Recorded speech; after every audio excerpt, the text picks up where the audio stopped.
church. I'm going to introduce to you the Word of God this morning. This is God's Word. This is God speaking to me. I am who God says I am. I can do what God says I can do. I can become everything what God has promised. I'm saved, healed, delivered, redeemed, blessed, victorious, prosperous, triumphant. I'm a minister of God, a servant of Christ, and a channel of His blessing to many people. I receive His word. I believe His word. I live by His word. God is my master, and to Him I am in absolute the word of God. Thank you, my master. This book also records nothing is hidden from God's sight. Everything is uncovered and laid before His eyes, to whom we must give account. Amen. Yes. Be prepared, church, to receive the Holy Word of God. Amen. Amen. Amen. Thank you, Dad.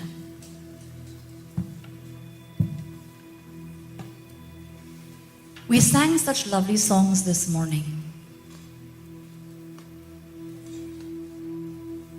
That song, Abide With Me, just reminds me of what the Lord tells us in the book of John when He was talking in John 15. And He talks about, if you abide in me and my words abide in you, ask anything you desire, it'll be done for you. And whenever I think about the word, I always realize that the opposite also holds true. So if things aren't working in my life and they aren't going in accordance to how I wish or desire, in all possibility, I'm not abiding with God. The same holds true, and that's a question that I would ask myself whenever I read the word. Why does God just allow things to happen the way they do? Is it all a mistake? Sometimes when I was growing up, I would ask God, are you seriously missing this? Is it just passing your gaze? Why is this happening to me? These are things that we all ask ourselves at different times in our life. But as I've grown up and matured more with walking with God, I realize that He has actually predestined the end from the beginning. He has everything in perfect plan. Actually, nothing's going out of order unless I make it go out of order by doing something in my life that totally goes against His word. But otherwise, He has everything planned. Ask any earthly father. He has plans for his kids. The best ones. He wants his kids to go way beyond he ever did. He wants them to succeed more than he ever did. The same way our Abba Father desires that you and I would have great success in every area of our lives. And we would see the goodness, the kindness, the favor, and the glory of God. And I speak that over your life this morning. And I pray, even as I speak, that no word that is spoken from my mouth will fall to the ground. It'll all bear 100% fruit over your life, over my life, and our lives will never be the same again. And all the people of God said amen. Come on. You know, the Bible tells us in the book of Hebrews chapter 4 verse 12, for the word of God is quick and active. It's sharper than any double-edged sword. It penetrates the dividing soul and spirit, joint and marrow. It judges the thought and the intent of our hearts. And I want you to remind the three areas that it talks about: soul, spirit, and body. God's word can reach anywhere. There's no deep tunnel that you're in right now that He can't reach. You're not so high that He can't still reach there. There's no place that you think you are in solitude, that because you've never been ever left, the Lord has never forsaken you. He never forsakes us. We feel forsaken. Sometimes, when you go to rejection as you're growing up, you think that everything that happens in your life is a rejection. It's not. And we're going to delve into the word this morning, and we're going to understand what the truth of God's word, because the Bible tells us that only the truth of God sets us free. It's not my imaginations. It's not my intellectual capacity. It's not His wisdom that reigns in me, but it's the goodness and the kindness and the truth of His word that is impeccable, that holds true in our lives forever. The Bible tells us that there's a reason why Scripture was God-breathed. Scripture was not just written. Imagine there are authors that have written Scripture that were not the best of pals and SMSing each other and WhatsApping each other, were on social media together, that their thoughts were all amalgamating together. No. The Bible is very clear on where it was written and why it was written. The book of 2 Timothy 3:16 and verse 17 and 16 and 17 says, all scripture is God-breathed. That means it was given by the inspiration of God. It's not a man or a woman's imagination. And is profitable for doctrine. That means for instruction. For reproof. That means for conviction of my sin. What else? For correction. To restore me to obedience. For reproof. For instruction in righteousness, that the man of God, why does it do that? Why is the word even written? Why are these love letters written to us? These love letters, which is God's word to us, is written to us and never changes for generations and never needs to change. It's still very relevant today as it was that many years ago. The verse 17 says that the man of God, and I would say woman of God, may be complete. That means mature and perfect. Thoroughly equipped for every good work. Would you like to be thoroughly equipped this morning for every good work? Would you like to be thoroughly equipped? If we come not expecting Jesus, we will never meet with him. If you come thinking it's just another Sunday and I need to go to church, nothing will happen. But if you come expecting that we will meet with God and we will go back renewed, rejuvenated and refreshed like never before, then get ready for your miracle, because I always believe the miracle is right in the making, right in the presence of the Lord, where the faith of God and the saints abide. The book of Genesis chapter 1 verse 26, and I'll read the first part. And God said, let us make man in our image after our likeness. The interesting thing is that they just made one man, Adam. Sounds disappointing. Let us make man, and there was only one man. How could let us make just one man? Because the let us is still one. And it's amazing how God sees things, and it's amazing how we need to understand him. And when he made man, he made him in you and me in his image and his likeness. That is why I don't believe that I'm made with elephant's ears or an elephant's trunk or anything else, because I know I'm made in the image and the likeness of the creator and the sustainer of all good things. Not the one who has decided to fashion a god or a goddess out of his hands. For no man can ever have or know the mind of Christ except we who know the Lord, because we ought to know the Father's mind. You know, you remember the song? We always sing this old song. You're the Savior of my soul. And the Bible records that Jesus is the Savior of all mankind and of every person of our lives. And I believe that the crown of thorns that he wore on his head was not just a depiction or put there just to torture him. It had its own significance. Why was it put on his head? What is it about the soul that's of so much interest to God that we can sing, you're the Savior of my soul? Because I believe that it's the brokenness of me and the fallenness of me that created the Lord, made the Lord send his son Jesus. I never say it's because of someone else's sins. I always say it's because Arlene is a sinner and Arlene falls short of the glory of God. That's why Arlene always needs the Lord every day. We all do. The lyricist and the poet in me put these few words together in a little quote. I said, fallen man needs a forsaken savior to forge thorns in faith. Fostering what? Freedom forever. Because only God can bring forth freedom. And I realized this as a teenager because I was introduced to Jesus when I was 16 years old. And I've enjoyed walking with God ever since. And I can tell you one thing, if you've never really walked with him, walking with him is amazing. But one thing I realized when I was growing up as a teenager, walking with God means obedience to his word. Walking with God is not just goosebumps and nice worship songs and the team singing up there and all that stuff. No. Because you see, if you can't sing in the storms of life and you've given up, that means we don't know God. And I realized that if I really need to know God, then I need to get deep into the Word of God and study. Not just read, study, listen, meditate consistently so that it mulls over into my spirit at all times and my soul is refreshed and I'm never the same again. Because if I come into his presence and I go back unchanged, I haven't met God.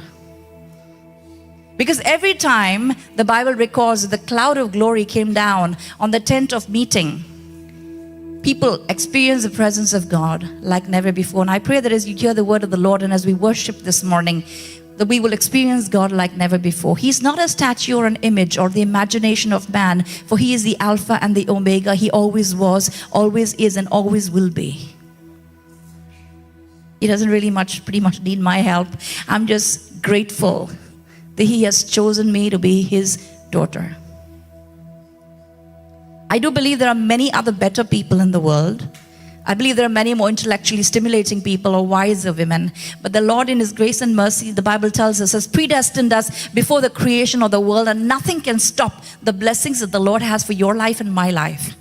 Nothing. No one. No one. Except myself. Let's dwell into the Word this morning and understand how and why. The book of Genesis again, I'm going back to Genesis chapter 2 verse 7. And the Lord formed man. See, all other creatures He just spoke. But the Bible records that He formed man. It does not describe how. But my imagination can go wild with the goodness of God and tell you that He invested so much time creating man. Way more than just speaking the word. And He shaped and fashioned and molded man. The Hebrew word is yatsar, of the dust of the ground. And what did He do? He didn't just leave him there. He breathed life into his nostrils. That life is not oxygen. Because if it was oxygen, man could be created in science and medicine and would be walking all around the earth. But no, because they could create everything else but not give breath of life like God gave it into a man. Hence, no one can create what He created. You and me, and we are His best image and representation. And the Bible records, and man became a living soul. This caught my attention a very long time ago. He doesn't say man became a living person. That also means a living person, because the soul is very much part of our spirit and body. There are loads of people who try to, argue about whether we are dichotomy or whether we are trichotomy. That means whether we are spirit, soul, and only body, just two, or we are three. It doesn't matter. That's majoring on the minors. The Greek word for soul, the Hebrew word for soul is nephesh, and it occurs 753 times in the Bible. It's mentioned so many times, it obviously has to catch my attention. And the Greek word for the root word for it is the word suke, from where we get the word psyche, as in mind, from where we get the word psychology from. Because psychology is the study of the human mind and behavior. And that's my area of study, and has always interested me and still does. It occurs more than 105 times in the Bible again. But an interesting point to note is that the soul, the heart, the mind, all these words, even the spirit, are used interchangeably in the Bible. If you actually read these words in Greek and Hebrew, they're interchangeable. But there's a divine equilibrium that exists. Our spirit, which is our spirit man, communes with God. That's a spiritual part of us that communes with God. That's our God consciousness. Our soul is our self-consciousness. It's our mind. It's our conscious mind, which is our thinking and reasoning capacity. It's our unconscious mind, or a subconscious mind, which is so interesting that if you ever have some time, you ought to read a little about it, because it has attracted my attention for several years. Why would God put a conscious mind and a subconscious mind into one man? What was the intent? Because my conscious mind helps me make decisions, helps me live in the world and relate to people. But my subconscious, my conscious mind, but my subconscious mind actually has all my seat of emotion, feelings, intents, memories, values, beliefs, everything is my subconscious mind. And this morning we're going to focus on our soul. Our body is a very physiological part of us. It relates to the world. It's world consciousness. It's how we relate to each other. See, we can rejoice with our soul, and we can rejoice with our spirit. Remember, I told you they use interchangeably. I'm just going to prove it to you in just a minute from the word. The book of Luke chapter 1 verse 46 and 47. And this is Mary. And Mary said, "My soul magnifies the Lord, and my spirit rejoices in God my Savior." All in one line. Even Jesus, before he went on the cross and he was talking about the anguish that he was going through, interchangeably used the same words of soul and spirit at the same time. in John chapter 12 and John chapter 13. The question I'm going to ask us this morning, we who are in this auditorium, as well as those who are watching us online around the world, is your soul sinking, surviving, or surfing? I'm going to repeat that question again. You don't have to give me an answer. You know the answer already. Is your soul sinking? Is your soul surviving? Or is your soul surfing? The book of Proverbs chapter 23 verse 7 says, as a man thinks in his heart, so is he. Remember I told you the word heart interchangeably used as well. It's a seat of emotions, like I said. Why does it say, as a man think it? Because the truth is, whatever you thought about a few years ago is where you are in life right now. And what you're thinking right now in your life will be your life in a few years later, or a few minutes, or a few months later. Our thought process shapes our life, our destiny, our future, who we become. Our thoughts manifest our reality. It's very biblical. I'm going to prove it to you. Our mind is also our battleground. It's where the biggest battles rage. Don't waste a lot of time worrying about other people. I'll be honest with you, they don't really have the time to worry about you because they're struggling to make it through life themselves. Don't focus too much attention on what everyone else has to say about you. It doesn't matter. Beyond the point. Doesn't matter. At all. Don't focus too much attention on what the devil is doing all the time. Don't be so devil conscious. Seriously, the devil is not after your car. He's not going to drive it. He's not after your job. He's not going to go to work instead of you tomorrow. The biggest obstacle in our life, I always say, is ourself. And it's our own soul. Don't be so concerned about who wants to depart from your life. Let them go. If God wants them to go, why do you want to hold them back? Don't be too focused on who's offending you right now. Don't be too concerned on who's trying to pull you down at work. They're obviously trying to pull you down because they think you're up there. Don't be worried about all that stuff. It doesn't matter. In the grand scheme of life, and if you ask my dad that, at age 80, he's going to tell you that all these things that we possibly waste our time on in life actually does not matter at all. We're getting prepared for eternity and our character's being built. And will keep being built, so we are in process as long as we walk the earth and as long as this heart continues to beat. See, our mind is our government. It navigates our lives. It's our government. So if there's anything that the devil's after, he's after your soul. Because from your soul stems all these other things that matter. From your soul you serve God. From your soul we hold these value systems and belief systems. From our souls we communicate all the time to ourselves. Then we learn after that to use our thoughts that become our words, which become our actions. Everything is governed by the soul. And if our soul is in disarray, we completely lose out in life. That is why once he can get a hold of your mind and you're off track, you're gone. The fight is always for your soul.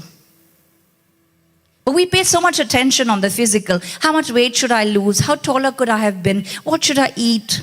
How much exercise should I do? Don't get me wrong, I think these are all extremely important things. But you're missing the point. That's not the most important factor. Because I can show you from the word as well as medicine that our soul actually does everything, that rules over pretty much and directs the rest of us, including our bodies. Judah was talking about a story from the book of Numbers, chapter 13 and 14. And if you know the Lord and if you know the word, you know this passage. So I'm not going to get right into reading it right now. But you remember the 12 spies that went out. The 12 spies were all called princes of their tribes. They were all chosen and on similar level. It's not like any of them were junior or senior, biblically speaking. And they were chosen to go out and spy the land. And when they went out and they came back, there were only two men, Joshua and Caleb, that decided that if God said we will get that land, then he's going to give us that land. The rest of themselves, this is what they said. See, what did they think when they saw the mighty men? They said, we see ourselves as grasshoppers. And they see us as grasshoppers. And we see them as mighty giants. question is this morning, what do you see? What are you thinking? You know, when I talk to people, sometimes they're just in a bit of a daze. You'll hear me saying this, what are you thinking? Because our thought processes sometimes can completely take us off perspective. And we need to get ourselves back into the right perspective and change our way of thinking. People actually got to the extent, they got so angry with Moses and Aaron, they wanted to stone them, kill them, go back to Egypt, curse them, throw stones on them. I mean, come on, what can one thought do? Look, one thought of fear can completely disbalance a warrior. If a warrior gets into war and he thinks he can't win, he won't win. And it's quite interesting because I was reading about Cassius Clay, who became Muhammad Ali. He renamed himself to Muhammad Ali. And the one thing he used to do before every match, when he would walk up to his opponent, and obviously they're the same size and built, as you know how it works. And so he would walk up to his opponent and he would tell them, I'm going to drop you down, knock you down in just a few shots. What is he doing? He's already put fear into the guy. Now they look the same, the strength is probably the same, they train the same. How come he managed to knock them all out? Because he thought and believed in his soul that he could do it.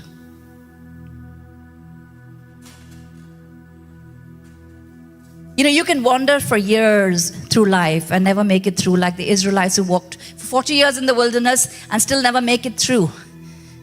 Or you can just be a Joshua and Caleb and that generation that made it through. They didn't enter the land because they were 20 years old. I want you to know that. So if you're less than 20 and you think you've got it going good, no, you don't.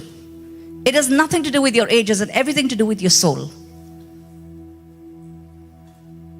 That's what it is. So some people talk about the Joshua generation. Sweetheart, the Joshua generation is not an age band. It is a mindset.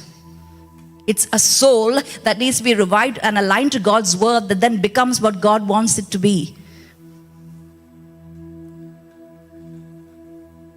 You know, I believe that the best self-care in life is realizing that sometimes we are our greatest obstacle.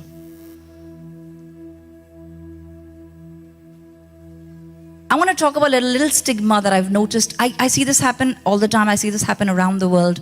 And I would love to talk about it a little this morning. Because I believe that the church is the place where everyone needs to be direct, open, and honest in accordance to God's word, so that people of God will be saved, delivered, and set free. I don't believe it should happen in a psychologist's office. That's a bad place to be. That's when you're down the road and going in the wrong direction. I don't want you to get there. I want you to be saved, healed, delivered, set free, in right accord, in right mind, in right spirit, so that you will achieve the great things that God has in your life and my life. Because I believe that, just like the word says, we who know the Lord will do great exploits. And if we're not doing great exploits, I ask myself, why? I don't look at you and say, oh, he's not doing anything. He just comes and sits in church. Which most people do, actually. You just come in time for church, you sit and go. What do you do? Nothing. How are you serving the Lord?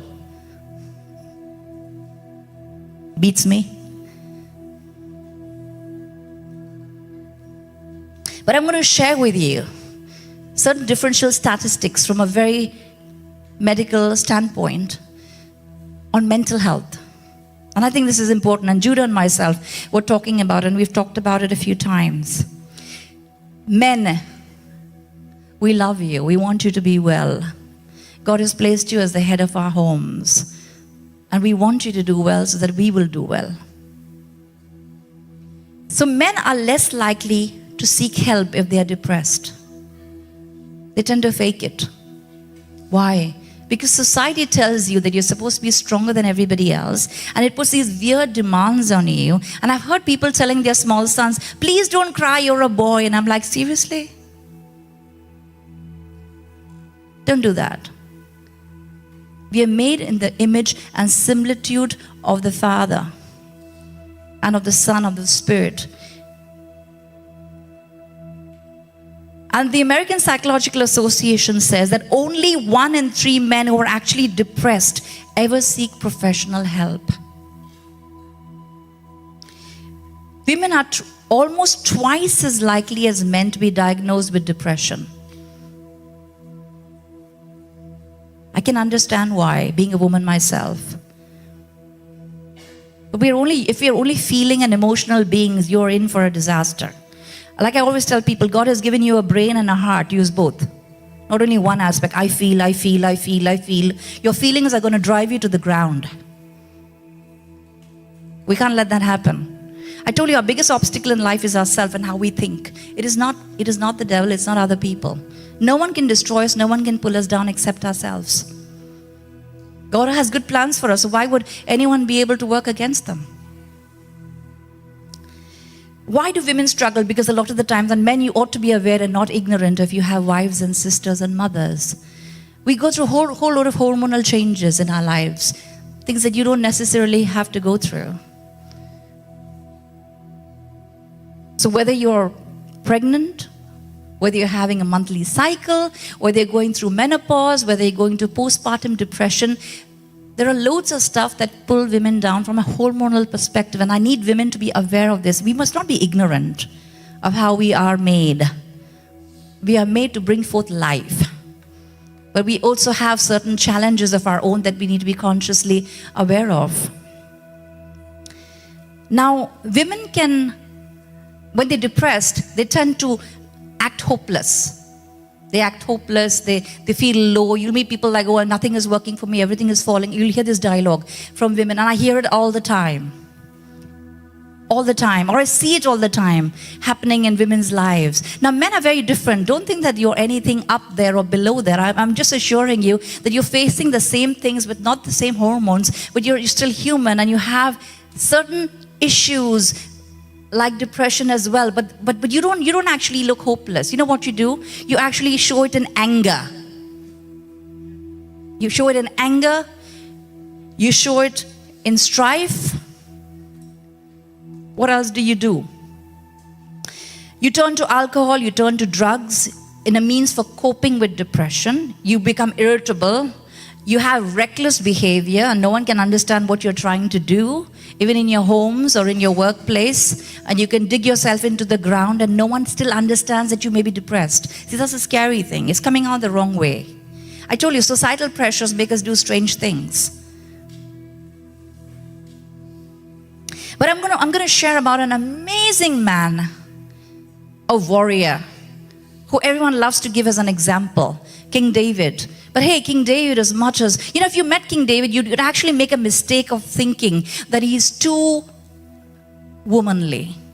Yeah, he's singing songs and dancing and writing poetry. Don't be mistaken, he's a warrior. He knew who he was in Christ. That was his gifting, his skill set, his anointing. Don't miss those 2 points. He was still a warrior. He still brought down his enemies. He still destroyed them in ways that men of today never have to do. I sometimes wish I lived in those days. I find sword fighting very exciting. This shooting with a gun is like, come on. You aim right. These days it's so easy. You actually have a point where you look, and if you look through this, you'll get it right. In those days, they had swords. They were so heavy. They had to fight. They had to protect their families. They had to earn for their families. Women didn't go to work. You see how much life has changed dramatically? I can understand why men feel depressed. Because now all of a sudden they're living in a society where their wives are earning the same amount of salary or more than them. And it's difficult for them. It's difficult for their ego. You see, all these struggles that men have can completely disrupt their balance in life.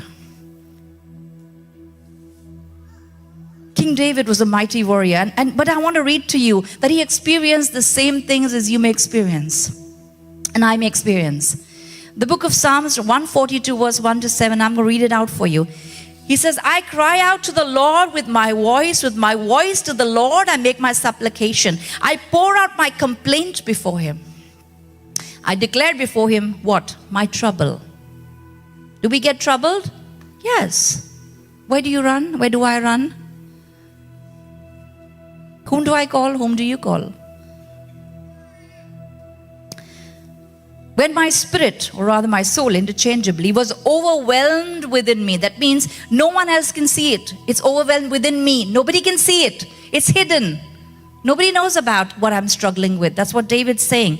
To everybody else, I'm the king. To everybody else, they expect me to be strong. To everybody else, they expect me to show up for battle anytime. They don't care whether I feel good, bad, or ugly.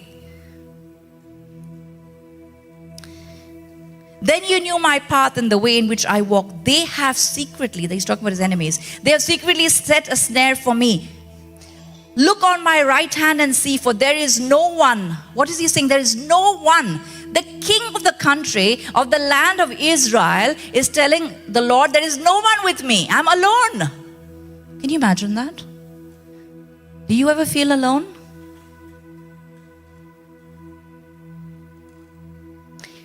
He felt abandoned and alone. There's no one who acknowledges me. No one acknowledges me. I mean, hello, you're the king, right? No one who acknowledges me. Refuge has failed me. Now he feels hopeless and isolated. Refuge has failed me. I've tried everything. It's not working. It's not happening. It's failed me. No, and I love what he says next. It caught my attention. No one cares for my soul. He felt vulnerable and in a state of despair. That's what he's expressing. No one cares about my soul.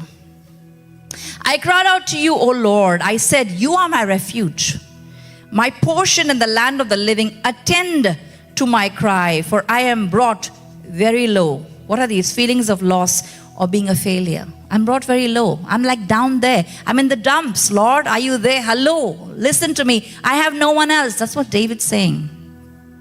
Deliver me from my persecutors, for they are stronger than I. They're stronger than I. How does David know that they were stronger? David was a warrior. Come on, he had the mightiest of men in Israel who fought and won battles. Yet he feels that he was not mighty enough. They were mightier than him and stronger than him. Possible feelings of anxiety and fear, worry.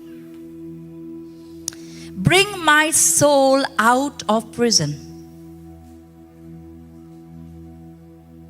These are all those D alphabet words. Dismay, discontent, discouragement, depression, despondency, doubt, defeatism. Everything is mentioned to me when I see that. Bring my soul out of prison. The scariest thing about depression, when it actually advances, is that it's like a fortress. Nobody can get to you and you can't get out. And I've seen people there, and it's a horrible place to be. I always believe prevention is better than cure. It's wise. And when the Bible is teaching us certain things by showing us of people's lives who were warriors and teaching us how to learn, let us learn this morning. So we won't become soul sinkers, but soul surfers. Bring my soul out of prison. Why? Why is he saying bring my soul out of prison? That I may praise your name. Like, why? Because praise, like I tell you very often, praise is not just a, I love you, Lord. That's all people know how to sing. Praise is a war song. You lift up your voices in praise. Doesn't matter how you sing. It doesn't matter whether you pray or how you sing. Trust me. You just lift up your voice in praise. And everything of darkness starts to get out and deplete from around you. You don't have to wait for Sunday morning to come here and do that. Come on, get practical. Download it. Listen to it. Listen to the word. Get it into your spirit. That I may praise your name. The righteous, then what does he say next? Completely different from the earlier verse. Now he's saying, because get me out of prison so that I can praise your name. And he says, the righteous shall surround me and you shall deal bountifully with me. This is what I loved about David. He knew his God. Irrespective of how he was feeling, he could always say, hey, I am not well, but the Lord is with me. See, I've learned to do that. I've learned with time to do that. I've learned from the word. I've learned from men like David. No matter what happens, I believe that the Lord will bring me through. No matter what happens, I believe the Lord will bring my family through. No matter what happens, I believe we will be mighty in the land. No matter who says what, I don't care. It's what the Lord says. He has the last word, and so do I as his daughter. And so do you as his son and daughter. You know, there were many men who experienced depression in the Bible. Or if we had time and a whole week to talk about this, we could. Because the soul is the most important factor in life. Elijah. Read about Elijah. Go read about Job. Read about Jeremiah. Come to the New Testament, read Paul. What is Paul saying? But I love what Paul says. He says, I'm hard pressed on all sides, but I'm not crushed. I'm perplexed, but I'm not in despair. Hey, come on. You can do anything you want to me. I'm still going to rise up. The Lord is with me. You can only say the Lord is with me if your soul is saved. Otherwise, the Lord is not with you. In the world of health and wellness, do you think there's a comparison or an interrelation and a blend between the soul and the body? A lot of people say, no, what rubbish. There's no such thing. I'm going to prove it to you from the Word. Because the first time I read it many years ago, it just caught my attention and never left. 3 John chapter 2 verse says, Beloved, I pray that you may prosper in all things and be in health, just as your soul prospers. What does that tell me? If your soul is doing well, your body will do well. If your soul and your mind is not doing well, your body will struggle with many ailments and you wouldn't know where they're coming from. You can have the best calories, the best food, you can be gymming every day. Anything can be happening, my friend, but we're probably missing the soul because the soul has not yet learned to serve. Science and medicine has confirmed a strong connection between the psychological and the physiological. Chronic stress, you'll hear this everywhere. I'm so stressed. Listen, no one gets stressed working. No one dies working either. People die because of stress. And what is stress? It's negative thought process. So, chronic stress, which is often driven by negative thinking patterns, and we talk about thinking patterns, has been linked to a variety of health problems, including inflammations, including heart diseases, including immune dysfunctions, including gastrointestinal issues. All these things, if we struggle with, we have driven ourselves into the ground from a bodily function perspective because our soul is struggling. And this morning, I pray that your soul will be set free. Not just set free, but thrive, flourish, and prosper. See, Jesus is coming very soon, church. All the signs of the times shows. It's amazing because even our patriarchs thought Jesus was coming soon, right? And they talked about it. And they looked forward to it. But Jesus is actually coming soon. And those who are too busy sleeping will stay sleeping. Jesus will come and go. You'll wake up the next morning to see the newspapers to realize that you were left behind. And you're going to say, no, that's not true, my friend. God is very gracious. You don't know God if you say that only. There is a part of Him that is full of grace, but there's a part of Him that also will bring judgment. And we will all stand before the bema seat of God, and then you can't fool God and you can't make excuses, and I have no excuses to make.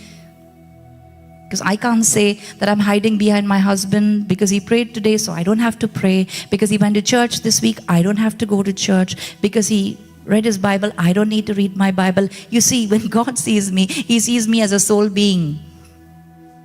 I can't ride on anybody else. None of us can. We can't ride on our fathers and our mothers because they were spiritual leaders or pastors. We can't ride on anything because when I stand before God, I'm going to stand alone. And books of remembrance are going to be opened. And we're going to be talking about them. And they're going to be a surprise to me that I probably said some horrendous things or did stupid things or foolish things that I shouldn't have done. But I don't want to do that because I want to get myself right with God. So when I stand before the bema seat of God, I am not having those conversations with the Father. We're not talking about manipulations or foolishness in me. We're talking about the goodness that He and I could do together. See, I'm interested in that, so I work it backwards. How to get right with God and how to please God. How to do things that are right in His sight. Because the truth is, when I stand before Him, there's no mask to wear for any of us. I was talking about stress and negative thought patterns, and I'm going to share a few with you at the moment. One of them is, I see this all the time. Listen, I've seen these things in me too. It's not like I'm telling you. I've seen them in me too, and I've had to correct and keep correcting on a daily basis my thought patterns as well to get them aligned to God's Word. Because our thought patterns are from the time we are grown up. And if you're grown up in a limited setting, our thought patterns are limited settings. Because we pick up from people who we grow up with, and their limited beliefs become ours. So some of these are extreme thinking. Like extreme thinking, my way or the highway, no middle ground. You meet people like that, always it's my way or the highway. There's no other place to go. This is men and women. No, I'm not just talking to men this morning. I'm talking to women who can completely destroy their households. And the Bible calls us unwise women because we don't know how to build our husbands. We don't know how to build our marriages. We don't know how to raise our children. In this day and age, I know we work. I work as well. I always did. And I love working. I have no clue why anyone would want to be at home. There's nothing much to do except wash vessels, cook dishes, and feed the family. But that even a maid can do. Come on, church. My thought patterns get challenged more in the corporate world than they do in my home world. People start to give me feedback about performance, like your husband may and your wife may be very gracious with you, but you go out there into the workplace and people are going to tell you that you're not good enough. They're not as strong as you think, and you don't have such oratory skills that are wonderful, or you have an issue with your attitude. See, your wife or your husband may actually overlook that, or be nice to you or gracious. But it's the corporate world that actually wrings your neck and tells you, get on track. This attitude will not be tolerated. Right? So this my way or the highway could happen with men or women. It's not a male thing. What else? What are other negative thought patterns? Drawing conclusions, making broad judgments based on very limited evidence. Like, for example, I'm going to use examples just because we know each other. Del, for example, didn't look at me today. She just walked out without meeting me. Oh, she doesn't like me. Come on. Thought process needs deliverance. What else? Expecting the worst, most negative outcomes. Oh, it's raining today. We're all going to get sick. You hear people saying that, right? Oh, the flu season is going on. My family is also sick. Of course they'll be sick. You believe it, you'll receive it. Ignoring or minimizing positive aspects of situations. People do good for you and say, they just did it because they wanted something from me. Rather than saying, thank God for them, they're so kind to me. What else? Taking too much blame for negative events. Because you may have grown up in a situation at home where you were criticized negatively, so you become a big critic of everyone negatively. And we have to change our sense of focus to the positive side, because the truth is everyone has positives and negatives, so do I, and so do you. So now why these negative thought patterns? You know why they're scary? Because nobody can see them except us, if we're honest enough to see them. Taking too much blame. Assuming you know others' thoughts all the time. Assuming you're reading everybody's brain. None of us can.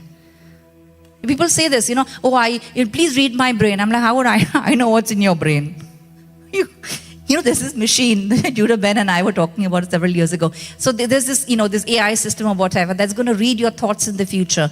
I was like, that's so terrible. Guess what's going to happen? You're going to meet a friend, you're going to say, hi, good morning, you're looking lovely today, and your thoughts are actually saying you look terrible. But then now it's going to be flashed up there. You look terrible. But actually you're saying, you look so lovely. All the hypocritical behavior will come out.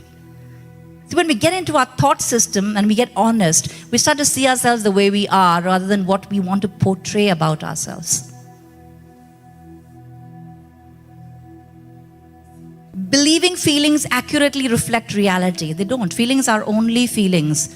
Feelings are, while growing up, we used to have this little placard in our dining room while we were growing up. And it had many little quotes on them. And I think that's probably one of the reasons I love quotes. And it said, feelings are neither right nor wrong. Feelings are just feelings. Your whole emotional being is based on making decisions based on a feeling. Then we're going to go wrong all the time. We're going to fall in love every day or fall out of love every day. Setting unrealistic standards or unattainable goals. Using harsh labels to describe yourself or describe others.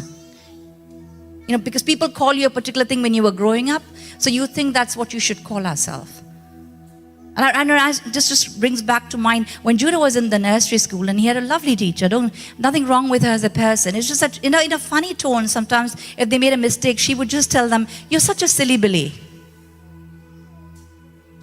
And one day he came home from nursery and he kept saying that, "I'm a silly Billy.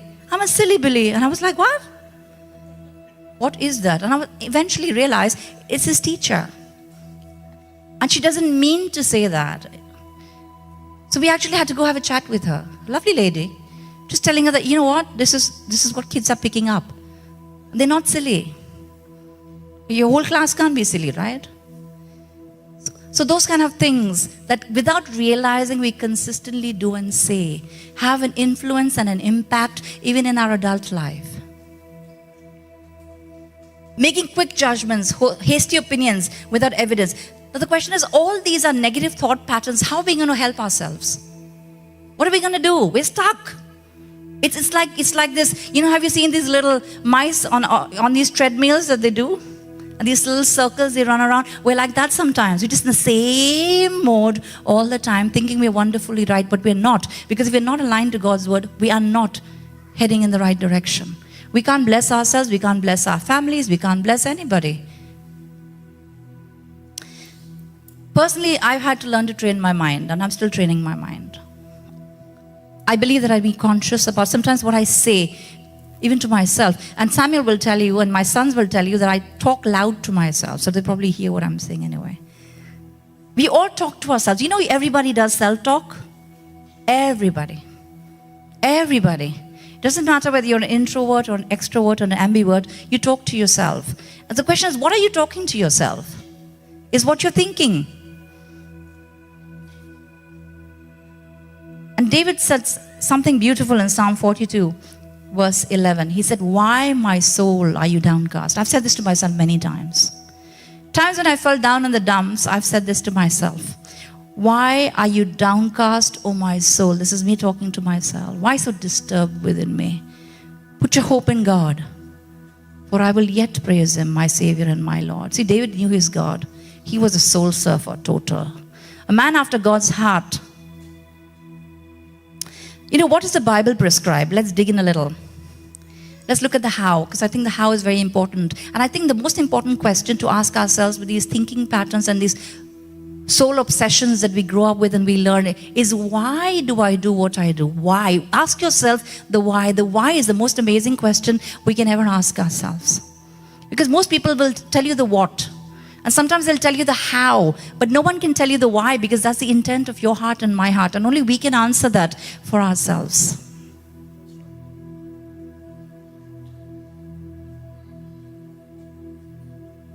The Bible prescribes rest. What kind of rest? Some people just, when some people I ask, what do you love doing on a holiday? I just love sleeping. That's not resting. That's sleeping. Rest biblically is a very different word. The word rest is a Hebrew word called menucha. Means tranquility, peace. Particularly for the soul and the mind that is found only in the presence of the Lord. We cannot find peace anywhere else. You can go watch a nice love story and a movie if you love things like that, but you're going to get back to reality after that. You can drink as much as you want, but you're going to get sober. You're still going to have the same problems. You can try abusing people, bad thing to do, but unfortunately you're still going to go back and be yourself. It's never going to change unless you change the way you think. And our soul changes. Matthew chapter 11, Jesus prescribes this.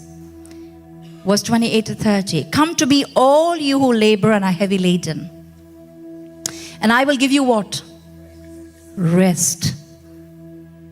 "Take my yoke upon you and learn from me, for I am gentle and lowly in heart, and you will find" what? Rest. For whom? For your body? It's interesting, the Bible actually doesn't refer to any place that I read about the body. It refers to only the soul. You will find rest for your soul. "For my yoke is easy and my burden is light." I read an interesting quote many years ago. When you're tired, go to sleep. When you're in turmoil, go to God. Don't go anywhere else. Don't go anywhere else. No one can help you, my friend. Everyone's in the same boat. Go to God. Solution will be found. But if we can get our soul to learn how to serve correctly on the waves of life, we will already know the answers to most of our issues.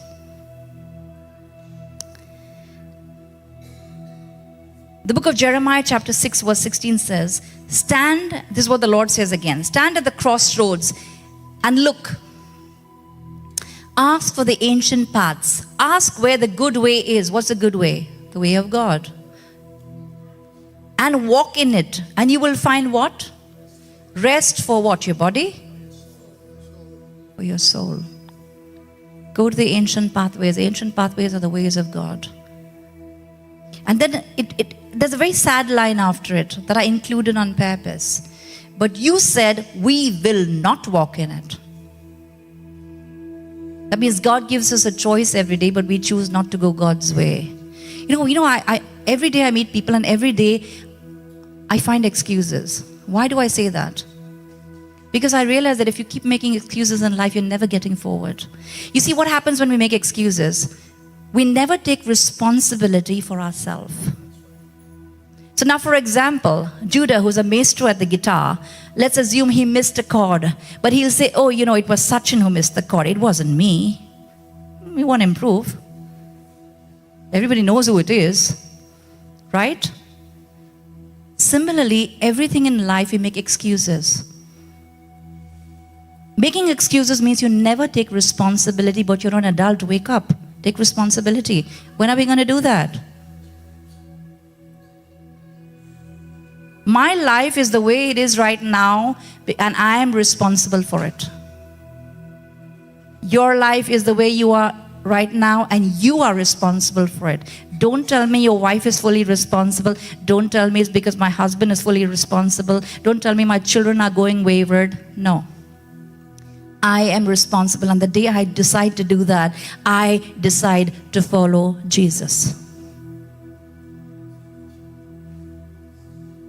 The book of Isaiah 26:3 says, I love this verse. It says, you will keep him, who? All of us, any man, anyone, in perfect peace, shalom, perfect peace, whose mind is stayed on you, because he trusts in you. If we lack peace, and we are turmoil, and we'll all feel turmoil, trust me, no. The world doesn't tell you when it's going to throw curveballs. It's going to throw those curveballs anytime. It's just about whether you know how to manage them. You know how to bat or not is up to you now. And the batting in the soul or in the mind has nothing to do with your stature or your age. It has to do with whether we know the Lord and whether we know how to serve correctly with our souls. There's a big difference between belief and trust. Dad was sharing a very interesting example with me 2 years ago about the difference between belief and trust. And I'm going to just quickly share that with you. It was a man walking on the wire. And everyone was applauding. Wow, cool, so cool. You're so brilliant. How are you doing that? Seriously, I don't know how they do that. I don't think I'd be doing that. But anyway, the man's walking on the wire and everyone's clapping and applauding and thinking, wow. And he screams out, do you believe that I can do it? And they say, yes, we can believe. You're fabulous. You can do this. And he takes one wrong line back forth again. And they're all applauding. They think, wow. And then he says, you know what? I now make an open invitation. I'm going to carry someone on my back and walk on the line. Who would like to volunteer? No one did. Now that's the difference between belief and trust. In order to have trust and have shalom, you need to know the Savior. You don't need to know about the Savior. You don't need to sing songs of the Savior. No, you need to know the Savior. From a very practical perspective, tell me, what do you do? What do you do to rest your soul? Everyone does something, by the way, yeah? There's no one who doesn't. Everyone finds a way to rest their soul. I don't know what you do, but I can only share what I do right now, because since I have the mic, I've learned, and I'm still learning, how to enjoy every season of life. Whatever season you are in, enjoy it. Like someone once said, if the world gives you lemons, make lemonade. Don't moan about the lemons. They should give me oranges instead of lemons. I like apples better. No, prefer mangoes. It doesn't matter. Learn to make lemonade. Move. Right? Being mindful of our current situation is fabulous, rather than keeping on looking in that rearview mirror. What happened in the past? He said this to me, she said this to me. When you repeat that to me 3 times, after that time, I don't want to know you. I don't have the patience levels for that. I don't have it. If my sons were like that, and thank God they're not, if my husband, thank God he's not. If they repeat it the 3rd time, I'll be like, listen, by the grace of the Lord, I'm blessed with good memory. Do not repeat this again. Get over it. What would I be telling you? Or anyone? You are stuck in a pattern. and you need to deliver yourself. That's what it is. Sleep, come on, practically, what else would help rest for your soul? Sleep 7-8 hours a night. You're not having an emergency every night, no? So sleep 7-8 hours. Rest your body. It helps your stress levels, helps your BP levels, helps all levels. If you're somebody who keeps sleeping late and makes excuses saying, I'm working full day, nobody works full day, sweetheart. Even the Lord rests on the Shabbat, yeah? It's an imagination that we're working full day all the time, all our lives. We're not. The problem is our mind is not resting, so we are tired and exhausted. Do you know that small children, and Sheila, you'll be able to tell me this, and Benjamin will be able to tell me this, and anyone who reads science will be able to tell me this. A child breathes deeply when he sleeps or throughout his day. But what do adults do? They shallow breathe. They never deep breathe. You and I forget how to deep breathe. That's why there's something called meditation nowadays. When somebody's counting for you, 1, deep breathe now. 2, why? We have forgotten how to rest. So someone now has to do it for you. Count for you. Even a deep, you do this, you try this. Go try taking your BP when you're wholly stressed and you'll see that it's high. Take a few deep breaths, go for a walk, rest. It automatically starts to go back to normal. Simple things from a practical perspective. Enjoy Shabbat. If you work on a Saturday, and Shabbat biblically is Friday evening to Saturday, but if you don't have a choice, I understand it. Find another Shabbat, find it. Take rest for your soul. If on Saturday is one day the house of Tressler is at peace, in the sense we're not running all around. We're in our pajamas, we're at peace. You could be calling me as much as you like, I may never answer. Because I put my phone on quiet. Because I don't want to hear from anybody. It's my Shabbat. Find your Shabbat. That's my Shabbat. When I sit down for a meal, I will never answer a call. I never answer a call on my mobile phone. It's my Shabbat time. It's the only time when I can eat peacefully. Isn't that why I work? Isn't that why you work? But see how stressed we are. You think every time someone calls you, you have to answer. No.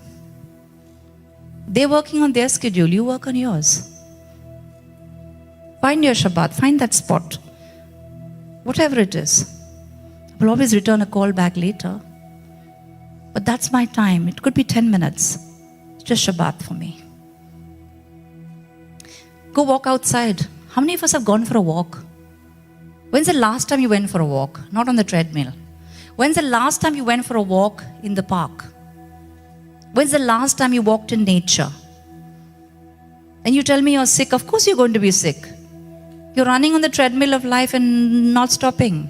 Of course you're going to be sick. Don't blame it on the job. Blame it on the soul not resting. Getting wound up all the time. There's another word that the Bible talks about, restore. We talked about rest. I'm going to talk about restore. The Hebrew word for restore is shikum hanafesh, which is a long word. It means returning to a state of balance. Recovering from psychological distress or imbalance, going back to a sense of emotional equilibrium. And I'm going to read to you from the Shepherd's Psalm.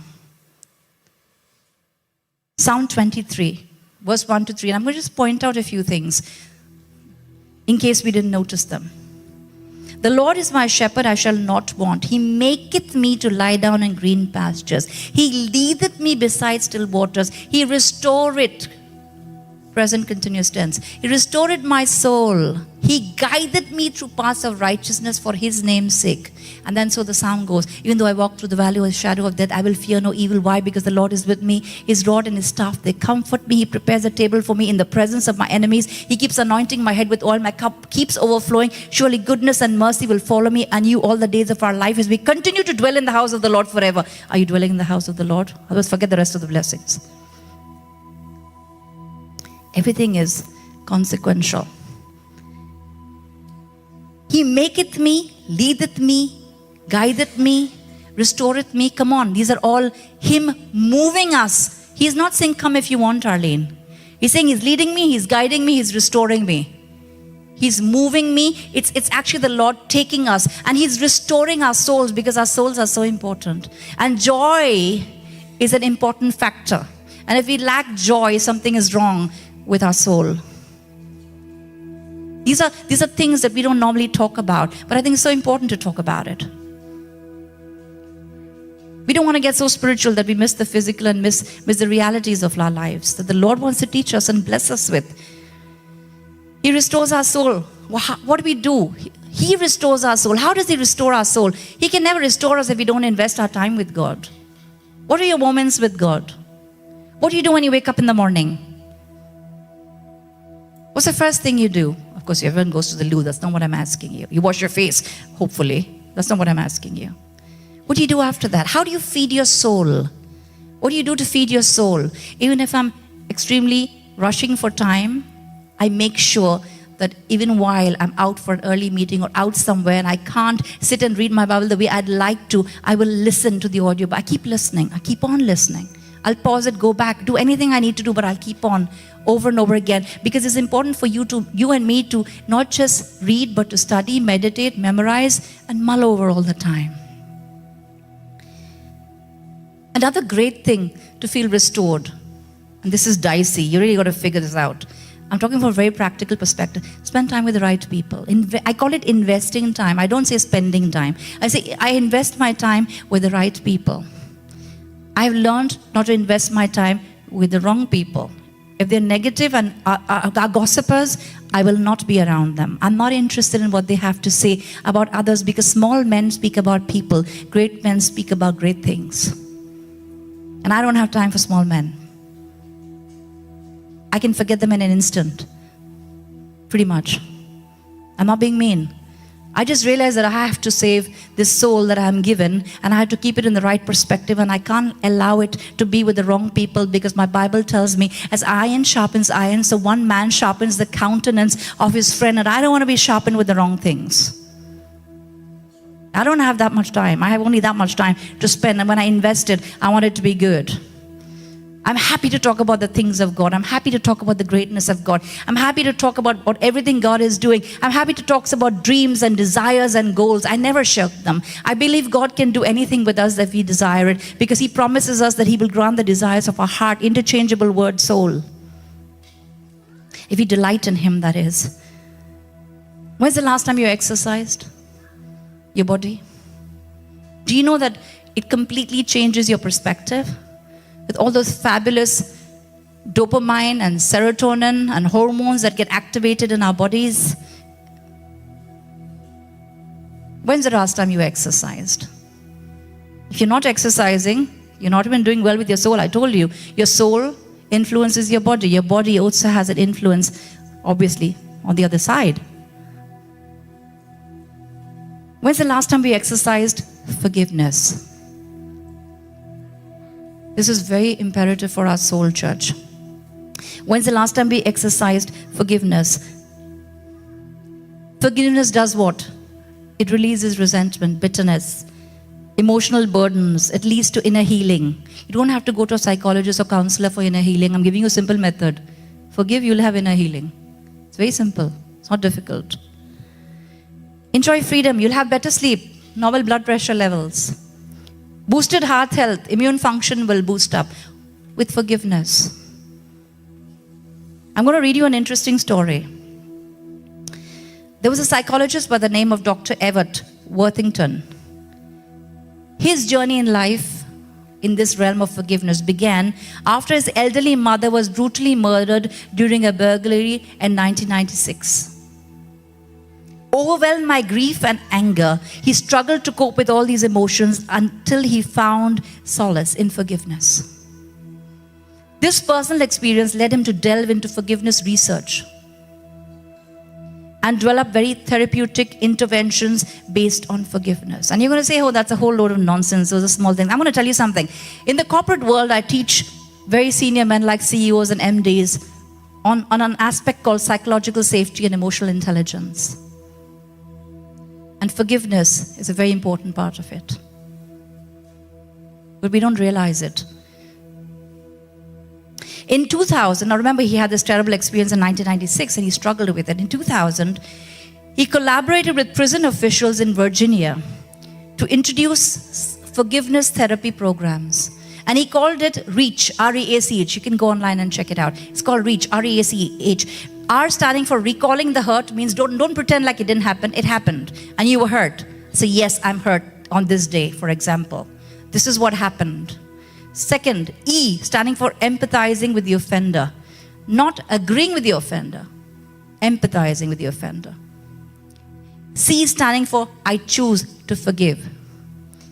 Again, the C's standing for, A standing for agreeing to forgive. C standing for committing to forgiveness. Means I committed. Why is he saying that? Why is he saying agreeing to forgiveness and commit to forgiveness? What's the difference? I'm going to give you an example of another psychiatrist in a prison ward. I learned from this. I hope that it'll teach you something this morning as I share. He went to this horrible prison where the worst criminals were put on every day. There was beating up, killings, fighting even in the prisons, right? And it was such a horrible place to be, and he was sent there. Obviously, he wasn't looking forward to it. And he would sit, and he actually wanted to find out history. And I'm a big believer in history. If there are men or women who abuse other people, it's because they have been abused. So physical abuse, emotional abuse has been learned. This is the learned behavior. This is not what is put into your soul the day you're born. You have learned it from your family. You have been abused, so you abuse others. Wife beaters have been beaten brutally by their fathers or their mothers. Abusers, rapists have gone to sexual abuse themselves. And hurting people hurt other people. So that's why it's important to talk about the soul, because if you're hurting this morning, you will get healed in the presence of the Lord. I don't need to know. And this psychiatrist actually went into prison and thought, oh my God, what am I going to do? So he starts reading these files and he sees the history and the terrible bringing up of all these prisoners. They were in such bad shape and went through torture, turmoil, abuse while growing up. Most of them single parent homes with only the mother raising the son up. Very few were raised by their fathers. See, many factors. There's a reason why God created a father and a mother, right? Don't go against that. So he doesn't know what to do. So after reading the history, he actually starts doing something. He psychologically starts speaking forgiveness over each of them. And he does it this way. So let's say Mr. X, right? And he's reading Mr. X's file right now. He would say, Mr. X, I'm sorry for what you went through. And he'd do this with his hand. I'm sorry for what you went through. I love you. If you've never been loved before, I love you. I want you to know that you are forgiven. And I let you go. And every day he would do that over the files. He would start calling out names. And he would start doing that physically. Because he didn't actually know anybody, right? And a psychiatrist has landed up in the prison. Needs to bring a change. He starts, and over and over and over, he kept on doing that. Till a point in time, there started to be order in the prison without him talking to anybody. Why? Because the minute men forgave their offenders, the anger disappeared. And if you struggle with anger and rage, you're struggling with unforgiveness. Why am I telling you that? Because I want you to get out of that situation and live in peace. So all these prisoner inmates started to change their approach in life. There was less fighting in the prison among the men. There was more peace. There was forgiveness. There was a turning around. People started to leave the prison and go out into the world and find jobs. Men who were incarcerated never meant to go out ever into the normal world again. Went out, and I learned to do that. And I want you to know that there are many times that I have done that. Because I found it very difficult to forgive some horrible people. A lot of them Christian, so-called Christian. But the tree is known by its fruit, right? And if your fruit is bad, your roots are bad. And I've actually had to learn to say that. And you know why it says it's not just agreeing to forgive, committing to forgive. Because every time the thought came into my mind and it brought pain, I would do that again and I would let go and I would let go and I would let go. And there are times I did that many times in a day sometimes till it no longer hurts. That doesn't mean we're going to be friends. We're never going to be friends again. Because when trust is shattered, you can forget about friendships. They do not exist. Don't fool yourself. Reconciliation is brilliant, but two people have to be honest for that to happen. So, recalling the hurt, empathizing, agreeing to forgive, committing to forgive, and holding on to forgiveness over time is what I'm teaching you right now. Because you're going to say it's so difficult to forgive. I forgive, but I can't forget. You know, some of us are so petty that a small thing is said and we hold it for a whole life. You're so petty. You're such a small thinker that we can't let go of that. Oh, no, you don't know what they said to me. What? They shouted at me. A big deal, yaar. What? The whole world is shouting at you. That time you're not crying. You go to work, they shout at you. They are willing to accept that. Somebody shouts at you over here. Oh, they're shouting at me. How dare they? You see how miniature mindsets? Small mindsets, right? Another thing I learned to do is practice gratitude. Thank people. Please learn to thank people. Thank them. Nothing wrong in thanking. It's wonderful. If you thank somebody and you show gratitude to somebody, I'll say your mother has raised you well at home. Why is this phrase used? Mother has raised you well, because in the days of old, mothers never went to work, right? They were at home, so they were the only one who raised their children. That's where the phrase comes from. Today, both parents are expected to raise because most women go to work. So I would say parents have raised you well. Why gratitude? See, if you can't even show gratitude to who I see, how can I show gratitude to the Lord who I can't see? It's fake. How can I be thankful to God? You can't even say thank you for cooking me a nice meal. You can't tell your wives that. Or wives can't tell their husbands that. Some women don't know how to cook. Don't think all women cook well. They don't. Right? So whoever, whatever they do, they bring you something, say thank you.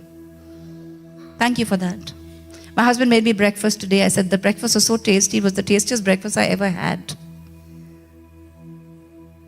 I can say, no. Every Sunday I make his breakfast, he can make mine. No. Just say thank you. It was so tasty. It was yum. Right? So I learned to reflect at the end of the day. Before I sleep, I reflect, and I don't reflect on anything that went wrong, that I've forgotten already. When I get on bed, I just reflect on what's good. And I realize so many things have gone fabulous that day. And I thank the Lord. Gratitude does something. In fact, when they do brain imaging, they actually see that certain emotions like thankfulness, gratitude, forgiveness, they actually light up your screen in your brain when they do brain imaging. It's very interesting. You should read about these things. It's very interesting. What are your self-care rituals? What do you do? I read daily. That's what I do. Apart from my Bible, I read every day. Every day. I have to read. I read online or I read a book, but I have to read. I call it food for my soul. If you're not reading, you are not feeding your soul. If you say, I read only my Bible and nothing else, my heart goes out to you. You're missing the world. What else? Prioritize family time. In our home, it's a rule. We eat at least one meal together. You will wait for everybody and you will eat a meal together. Whether you're hungry or not, it doesn't matter. We will eat together. So one meal is always done together. Go for a drive. Listen to music. Do you know music is therapy?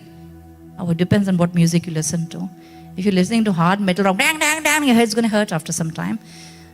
But if you listen to music that adds value to your soul, music is actually therapy. Renewing. The next word, renewing, Greek word anakaino. Renewing our minds is not just changing your mind. Renewing your mind is a total transformation of thought process to align with God's truth. In Romans 12:2 it tells, Paul writes, and he be not conformed to this world, but be ye transformed by the renewing of your mind, that you may prove what is good and acceptable and perfect will of God. I love what 2 Corinthians 10:4-5 says. The weapons we fight with are not the weapons of the world. On the contrary, they have divine power to demolish strongholds. We demolish arguments. Why does he say demolish strongholds and then immediately go into demolish arguments? What has arguments got to do? You think strongholds are only enemies? No. Strongholds are enemies, spiritual warfare, but it's also strongholds in our own minds. Why? Because we demolish arguments. See the next line. And every pretension that sets itself up against the knowledge of God, and we do what? We take captive what? My enemy? No, my own thoughts. We take captive every thought to make it obedient to whom? To Christ. Identify what are your strongholds, your ingrained patterns in your mind that drive you down the drain and make you drive your whole family and everybody else at work down the drain. What are those patterns in your mind that need to be changed? What is that soul that needs to be moved from sinking to surfing? We can't just allow our minds to wander aimlessly. Philippians 4:8 wonderfully says it. Finally, brothers and sisters, whatever is true, whatever is noble, whatever is right, whatever is pure, whatever is lovely, whatever is admirable, if anything is excellent or praiseworthy, do what about it? Write it on a placard and put it on your wall? No. Think on such things only. Means your mind should not filter out of these things. If they filter out of it, your soul is sinking and not surfing. All those negative patterns and strongholds from our minds and souls needs to be destroyed today. We need to be set free by the power of the Spirit of the Lord, who's very much here this morning. The last word I want to share with you is a word called revive. It's a word called anazao. It's mental renewal, rejuvenation. It can involve revitalizing our outlook, optimism, enthusiasm for life, or sense of purpose. Some of us have lost our sense of purpose. You get up and you don't know what you're supposed to do. You have nothing to live for. It's because you lost your sense of purpose. Get revived this morning by the power of the Spirit of the Lord. Learn how to speak positively. Learn how to think positively. Because if you think positively, you'll speak positively. If your thinking is all wrong with negative patterns, you can make 50 affirmations positive every day is of no value. Because if you don't believe what you say, you will never see it happen in reality. It will never manifest itself.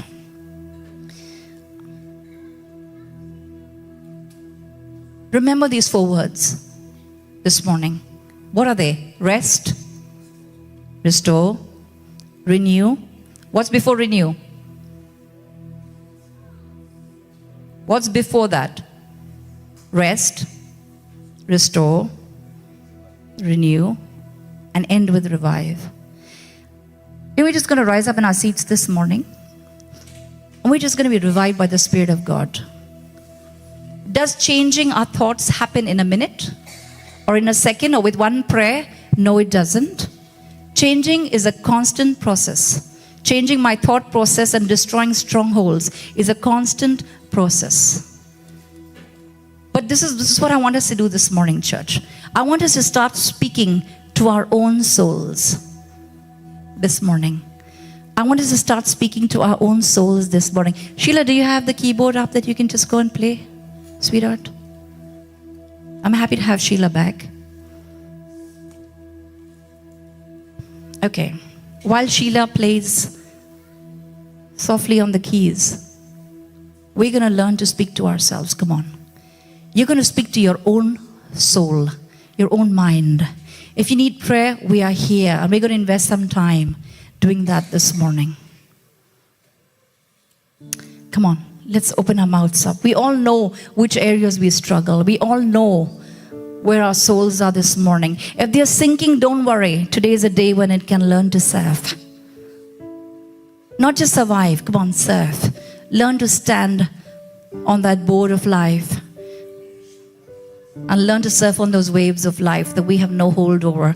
But we can still learn to surf them very well if our souls are at peace and rest. Sheila, can you play It Is Well With My Soul? Because that's just on my mind right now.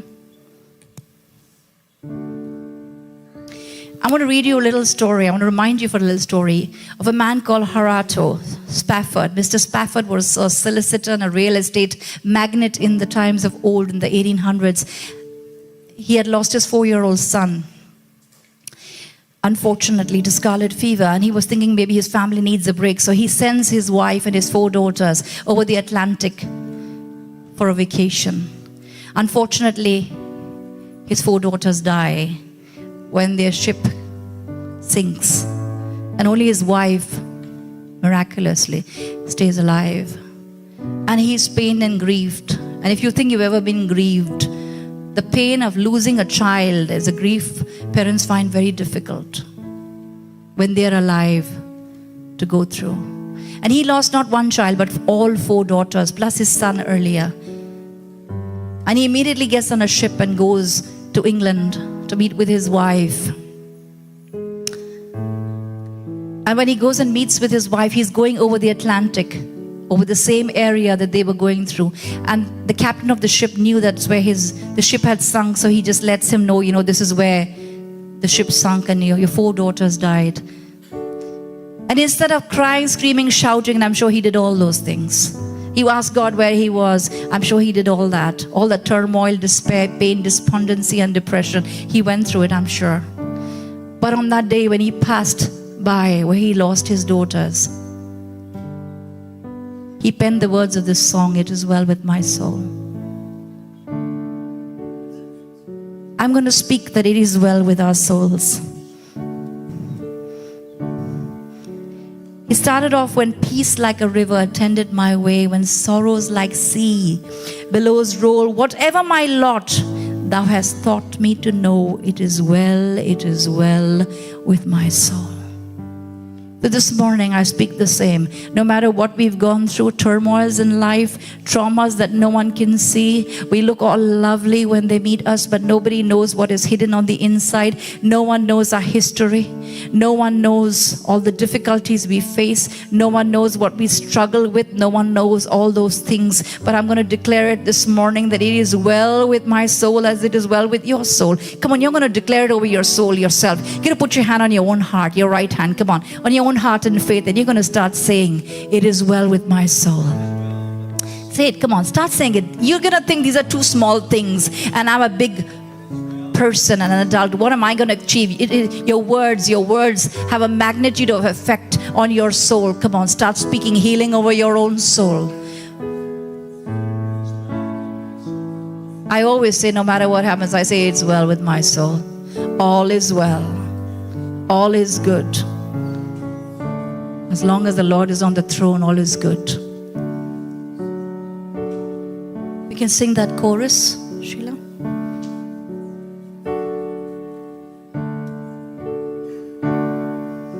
Come on, let's sing it together.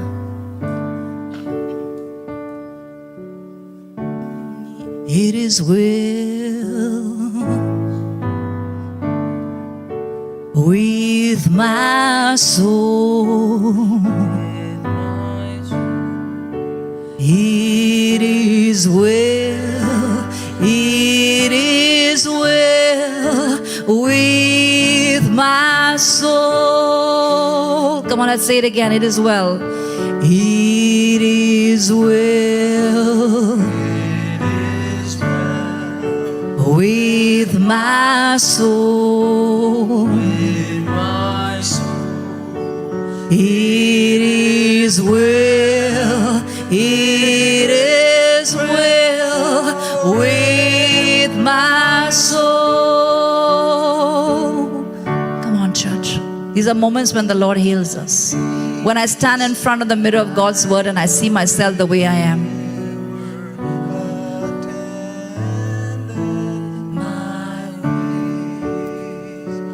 When sorrows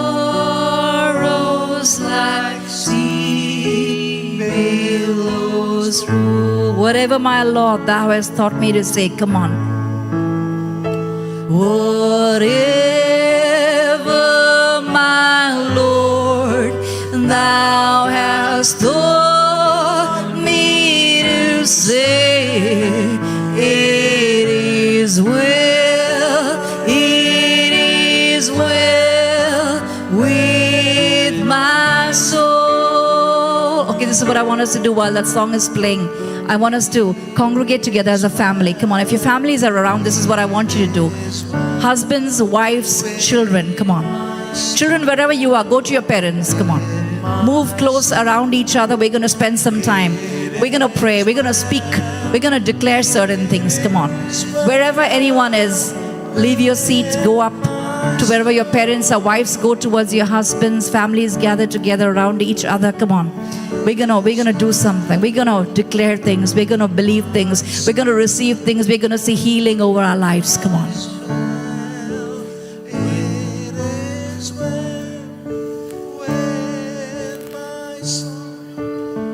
Come on. Families we'll just pray together. Come on, it's a time for families to pray together. You're going to pray together. I want to ask either husband or wife, lead that prayer together. Come on. Hold hands together. If you've never held hands together, today is that day. Come on, hold hands together. Gather around each other. Get off your seats. Move out of your seats. Gather around a little circle around each other, no problem. Come on, face each other. No, don't stand and face in front. Come on. Get out of your seat and face each other. Only families, please. Only families. I've not asked for life groups to do this. Only you with your own family. This is not a congregational prayer. Come on. You stand around your own family and you pray. Come on, you pray. This is your time. In the meantime, I'm going to just say a big God bless you to everyone who's joined us online. We're just blessed to have you here this morning. We speak a blessing over your life. I believe that this word has blessed your life, and I pray that you will serve and your soul will be blessed. Your life will be blessed. Your body will be healed. Your family will be healed. Your relationships around you will be healed. We're going to this morning, we're going to say, God bless you. To those who are online with us, the rest in the auditorium, you continue praying together. I just speak a blessing over your life as you're online with us. Be blessed this morning. Be encouraged. Be strengthened. May the Lord exalt you. May the Lord lift you up. In Jesus' name we pray. Amen. We can get